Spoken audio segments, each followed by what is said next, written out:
Welcome to Books' Bites, the channel where we bring you life-changing lessons from the world's greatest books. Today we are exploring Big Magic by Elizabeth Gilbert. This book is about living a creative life without fear, embracing curiosity, and trusting your inner inspiration.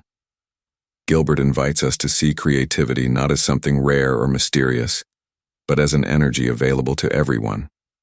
Through her words, we learn how to recognize ideas, overcome doubt, and live more fully with imagination. Elizabeth Gilbert describes creativity as a natural human gift. According to her, every single person has creativity within them, but most of us are held back by fear. Fear tells us we are not good enough, or that our ideas are silly. In Big Magic, Gilbert challenges us to face these fears and move forward anyway.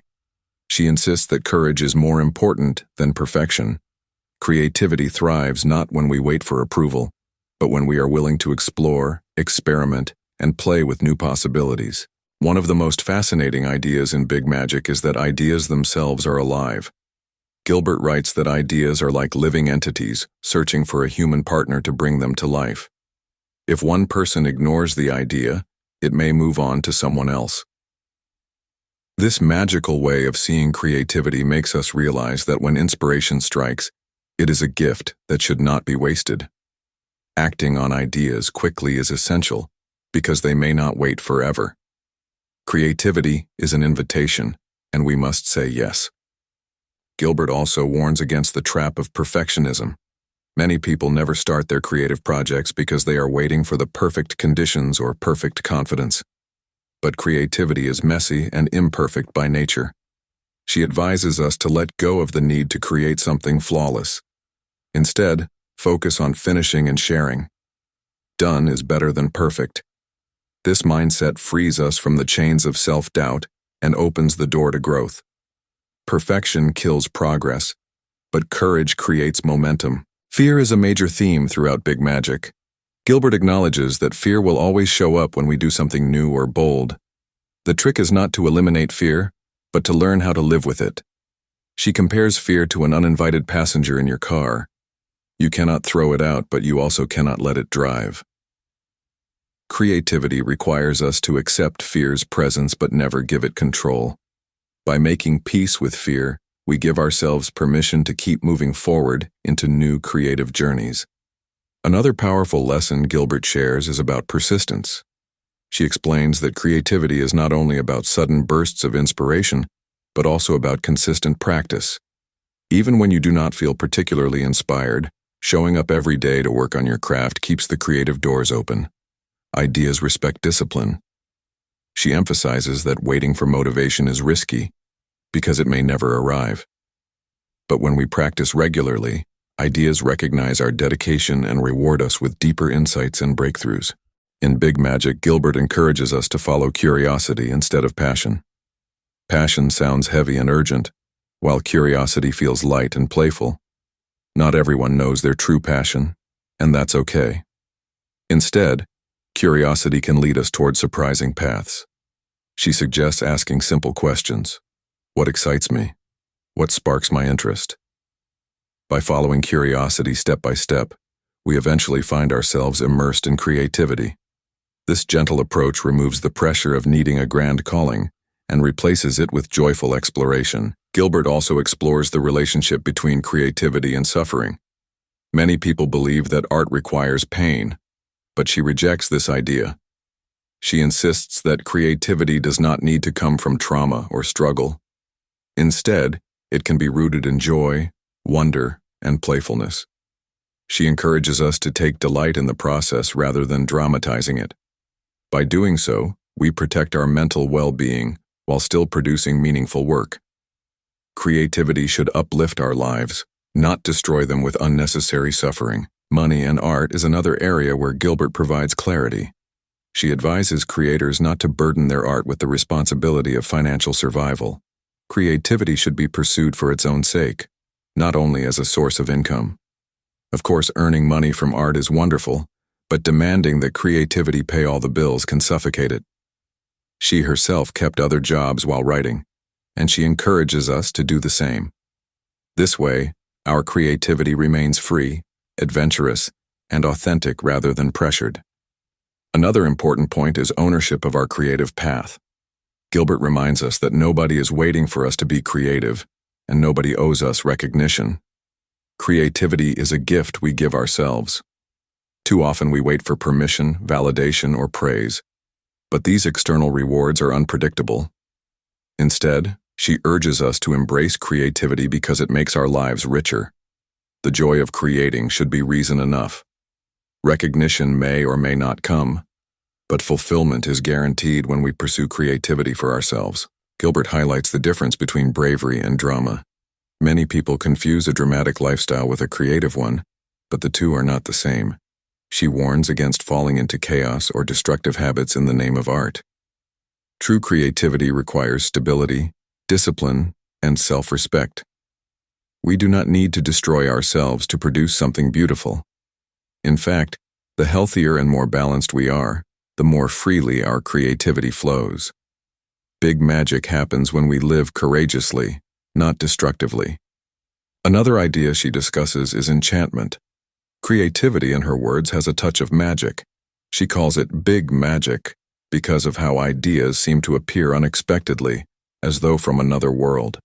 Sometimes inspiration strikes in sudden flashes, other times it whispers slowly. She encourages us to stay open because magic does not always arrive at convenient times. By paying attention, keeping notebooks, and staying curious, we can catch these moments of enchantment and transform them into art, stories, inventions, or innovations.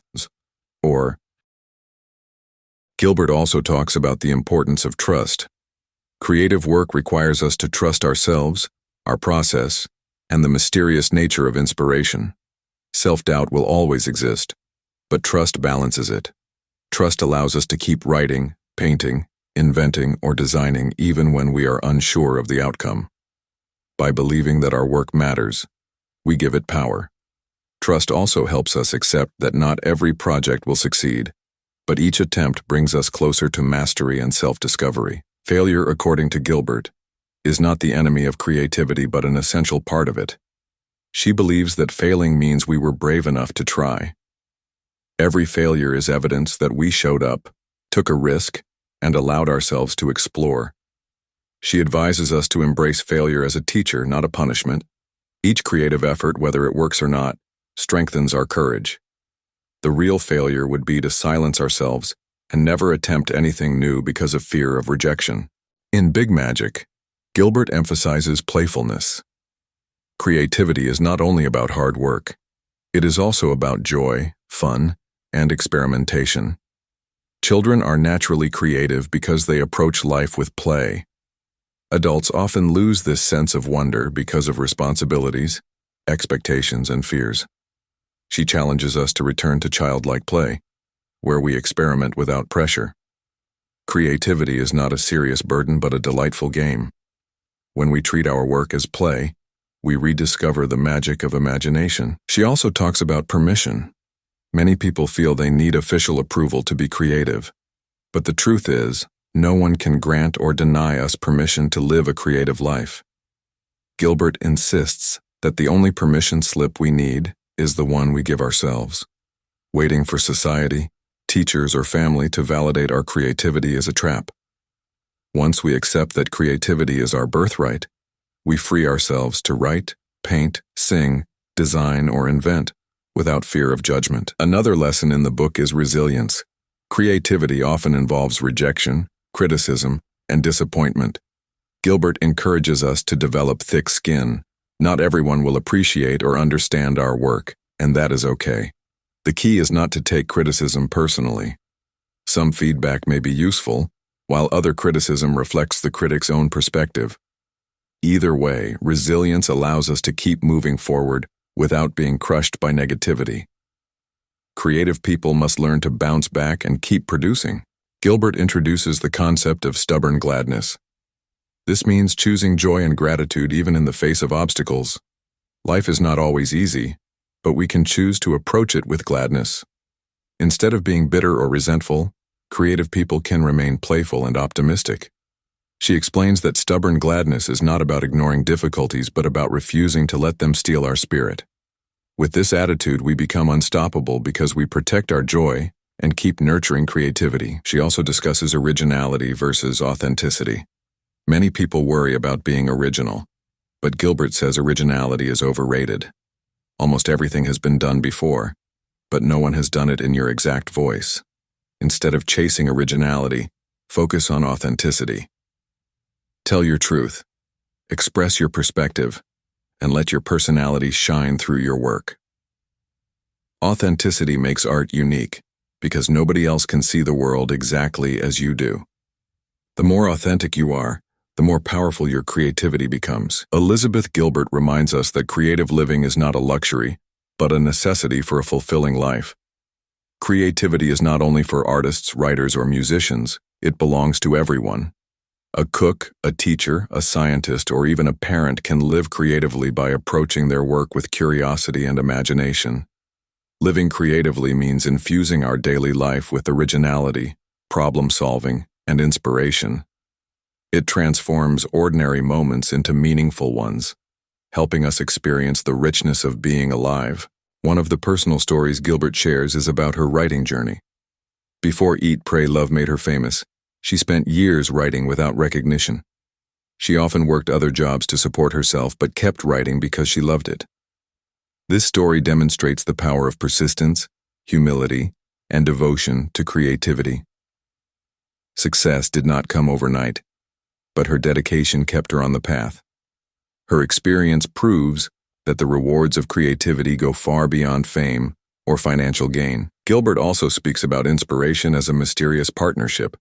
She believes that when we commit to our craft, inspiration meets us halfway. But inspiration respects effort. If we wait passively, ideas may pass us by. However, when we consistently show up, practice, and prepare, inspiration recognizes our readiness and chooses to collaborate with us. This partnership between human effort and divine inspiration is what she calls big magic. It is a reminder that creativity is both mystical and practical. She highlights that creativity requires humility. No matter how talented we are, we must remain students of the craft. Humility allows us to learn from others, accept mistakes, and keep improving. Pride and arrogance block growth, but humility opens doors to endless possibilities. Gilbert advises us to see ourselves as apprentices of creativity rather than masters. This mindset keeps us curious, flexible, and open to new perspectives. The more humble we are, the more space creativity has to flourish. In Big Magic, Gilbert also explores the idea of balance between seriousness and lightness. Creativity matters deeply, but we should not treat it with unnecessary heaviness. When we become too serious, we suffocate our imagination. She recommends approaching creativity with respect, but also with playfulness. Imagine creativity as a dance rather than a duty. This balance allows us to enjoy the process, avoid burnout, and keep our creative spirit alive for the long term. Creativity should energize, not exhaust. Gilbert encourages readers to embrace curiosity as a lifelong companion. Curiosity may lead us into unfamiliar territories, learning a new skill, exploring a strange subject, or meeting unexpected people. Each step may seem small, but together they create a rich and adventurous life. By trusting curiosity, we allow ourselves to evolve continuously. She argues that curiosity is more sustainable than passion because it does not demand certainty. It is open-ended, playful, and endless in its ability to guide us. She also touches on the power of ritual.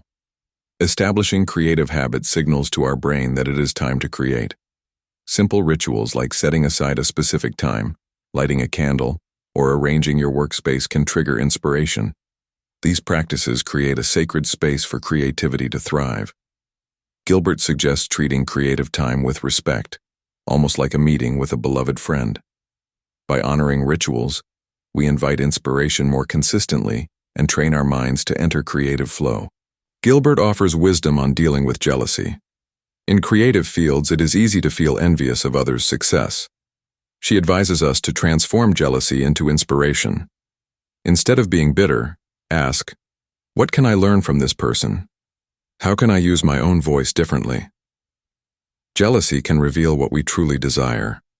By recognizing this, we can turn envy into a guiding signal.